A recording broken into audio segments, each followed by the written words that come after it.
안녕하세요. 통합사회의 지리 읽어주는 남자 링남입니다. 지난 시간 대단원 7단원 문화와 다양성의 문을 열었습니다. 문화권의 의미, 문화권의 형성 요인인 자연환경과 인문환경을 학습했죠. 오늘은 문화권의 특징, 생활 양식, 그 첫 번째 시간인 유럽 문화권으로 떠나보려고 합니다. 그럼 우리 유럽 문화권 위치부터 살펴볼까요? 우리 유럽 문화권은 유라시아 대륙 서안부터 동안 7가지 분포하고 있네요. 그런데 대륙을 기준으로 했을 때 분명 우랄 산맥을 기준으로 서안에 분포했거든요. 하지만 우리 동아시아인들과 생김새도 다르고요. 생활 양식도 다르기 때문에 유럽 문화권으로 표현합니다. 그럼 우리 유럽은 생활 양식 혹은 생김새 어떻게 다를까 한번 살펴보려고 하는데요. 여러분 혹시 God bless you 라는 단어 들어보셨나요? 주변 친구들이 bless you 기침을 할 때 God bless you, 신의 가호가 함께하길 인사할 수 있을 겁니다. 바로 크리스트교 문화인데요. 신을 섬기는 크리스트교 영향입니다. 그래서 우리 유럽은 크리스트교의 영향이 다분하다라고 볼 수가 있어요. 그런데 우리 크리스트교가 총 3가지 종파로 구성됩니다. 본래 기원 후 1세기부터 11세기까지 가톨릭교가 분포하고 있었는데요. 우리 가톨릭교와 그리스 정교가 교리 해석 문제로 분파되게 됩니다. 그 다음 가톨릭교가 성당을 건축하고자 너의 죄를 사해줄게, 너의 죄를 면해줄게, 면죄부를 판매하거든요. 그래서 야, 어떻게 사람이 죄를 면해줄 수가 있냐? 어떻게 이런 걸 판매할 수가 있어? 우리 성경으로 돌아가자 라는 목소리로 인해 개신교가 등장합니다. 그래서 우리 유럽 문화권은요, 총 3가지 가톨릭교, 개신교, 그리스 정교가 탁월하게 나타나는 지역으로 구분해 볼 수가 있어요. 우리 아프리카 대륙과 유럽 대륙 사이에 있는 지중해가 있죠. 우리 지중해 주변으로 남부 유럽이 분포하는데요. 우리 에스파냐, 이탈리아 등이 있습니다. 이곳은 가톨릭교 신자 수 비중이 높기 때문에 남부 유럽 가톨릭교로 묶일 수가 있겠고요. 그 다음 영국, 노르웨이, 스웨덴, 독일 등 경제발전 수준이 높은 이 북서유럽은 개신교를 많이 믿고 있습니다. 그 다음 반대로 경제발전 수준이 낮은 동부유럽이 분포하고 있는데요. 대표적으로 헝가리 혹은 폴란드, 지금 전쟁 중인 우크라이나가 포함되어 있고요. 이곳은 그리스 정교 비중이 높게 나타납니다. 자, 그럼 우리 유럽 문화권을 남부유럽, 북서유럽, 동부유럽으로 나누어서 살펴보도록 할게요. 첫 번째, 남부유럽입니다. 선생님이 그리스 로마 신화 그림을 가져왔는데요. 아마 어렸을 때 한 번쯤은 봤을 거예요. 우리 신이 인간을 통치하고 또 인간에게 불을 선물해 주기도 하는 등 우리 유럽이 그리스 로마가 고대 유럽 문명 배경으로 나타나고 있잖아요. 그래서 우리 남부 유럽은요, 고대 유럽 문명의 발원지이다 라고 이야기해 볼 수가 있어요. 그 다음 우리 포도주의 신 디오게네스가 있는데요. 포도주의 신이 있을 만큼 포도주의 맛이 기가 막히는구나 알 수가 있겠죠. 그 이유는 우리 남부 유럽의 지중해성 기후가 분포하기 때문입니다. 지중해성 기후는 여름이 고온 건조해요. 우리 고온 건조하면 과일이 햇빛을 많이 받기 때문에 당도가 높아지거든요. 그래서 포도의 맛이나 오렌지의 맛이 달다고 합니다. 그래서 이러한 단 과일을 활용해서 와인을 제조하게 되는 것이죠. 그래서 우리 샴페인, 바로 프랑스 샴페인 지방에서 난 포도로 와인을 만들어 제조한 것을 샴페인이라고 부를 수가 있어요. 그래서 우리 샴페인 하면 굉장히 유명한 포도주잖아요. 아, 우리 남부 유럽은 지중해성 기후로 인해서 이런 과일 농사가 성행하는구나. 우리 이러한 농업을 수목농업이라고 합니다. 수목으로부터 과일을 채취하는 농업을 포함해요. 그래서 우리 올리브를 이용한 파스타나 피자도 볼 수가 있잖아요. 자, 그 다음 우리 지중해성 기후가 건조하다 보니 햇빛이 많구나. 구름이 별로 없고 강한 일사가 내리쬐니까 이것을 반사하는 하얀 가옥들이 등장합니다. 그리고 지붕은 푸른색이네요. 청명한 이미지로 우리 나나나나나나나나 이온 음료 CF의 배경이 되기도 했죠. 그럼 여행을 떠나고 싶죠? 그래서 우리 지중해성 기후는요, 관광산업을 만들어내고요.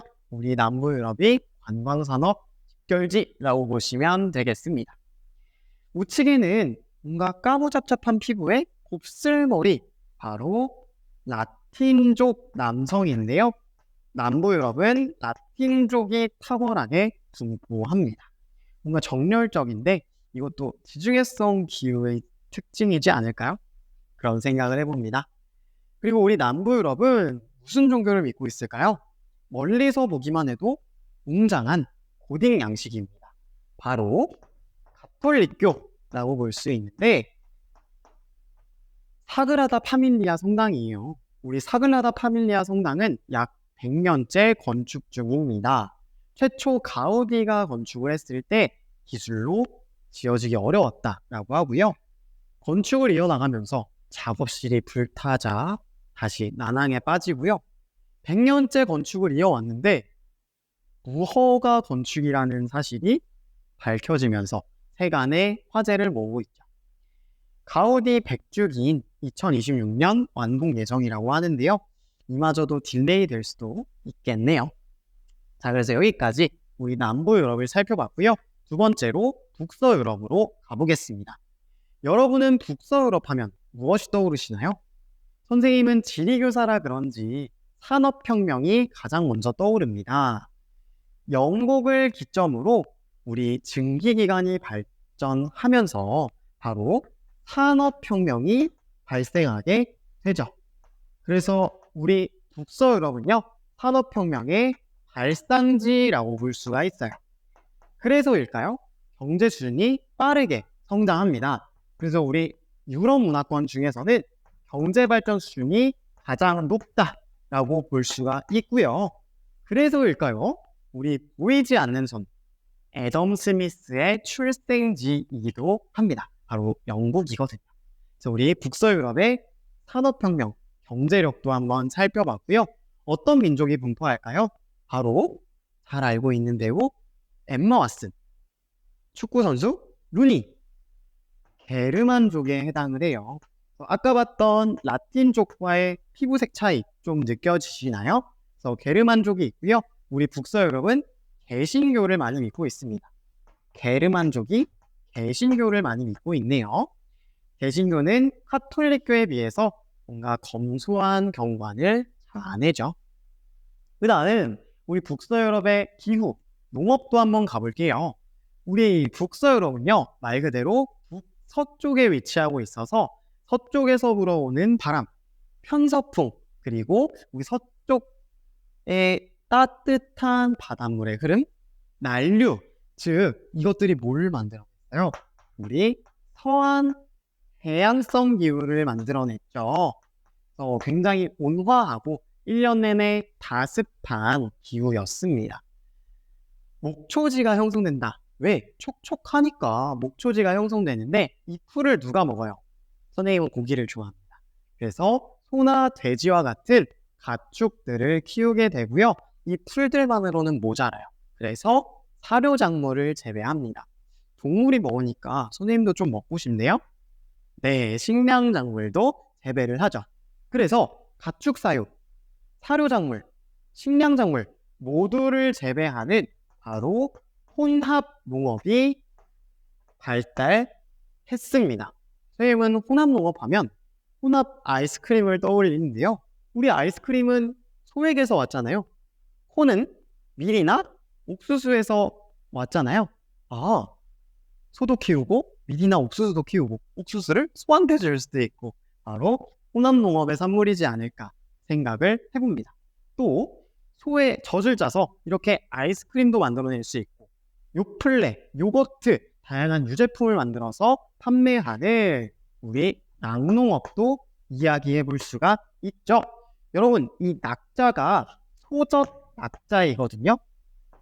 그래서 풀이해 보면 소젖 농업이라고 보시면 될 것 같아요.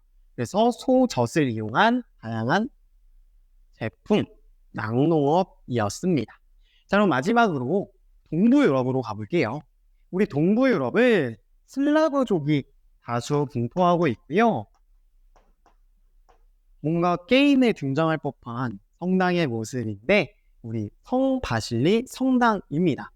과거 퍼즐 맞추기 게임 이거 표현을 하기가 어려운데 우리 퍼즐 맞추기 게임 엔딩 장면으로 화제를 모았던 성 바실리 성당입니다. 뭔가 마리오 게임에도 나올 것 같고 특이한 성당이죠. 그래서 우리 동부 유럽은 슬라브족이 많이 분포하고 또 그리스 정도를 많이 믿고 있습니다. 뿐만 아니라 우리 동부 유럽이 다수 믿기 때문에 동방 정교라고도 부른답니다. 그럼 농업으로 가보죠. 우크라이나에 펼쳐진 밀밭인데요. 황금색 밀밭 같죠? 그래서 우리 우크라이나에는 이렇게 밀밭이 넓게 분포했었습니다. 그래서 우리 동부 유럽은 왜 이렇게 농업을 많이 할까? 바로 비옥한 토지가 많이 분포하기 때문이에요. 그래서 우리 동부 유럽은 우크라이나뿐만 아니라 다양한 곡물들을 재배하고 있습니다. 근데 우리 1차 산업은 2, 3차 산업에 비해서 부가가치가 낮다고 했었죠. 그래서 우리 동부 유럽은 다른 유럽 지역에 비해서 경제발전 수준이 다소 낮게 나타납니다. 그 이유가 뭐라고요?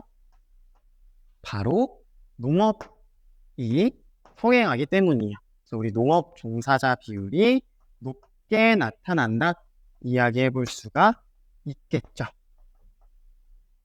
자, 그래서 여기까지 우리 남부 유럽, 북서 유럽, 동부 유럽을 정리했습니다. 이것만으로 유럽 문화권이 끝이 났어요.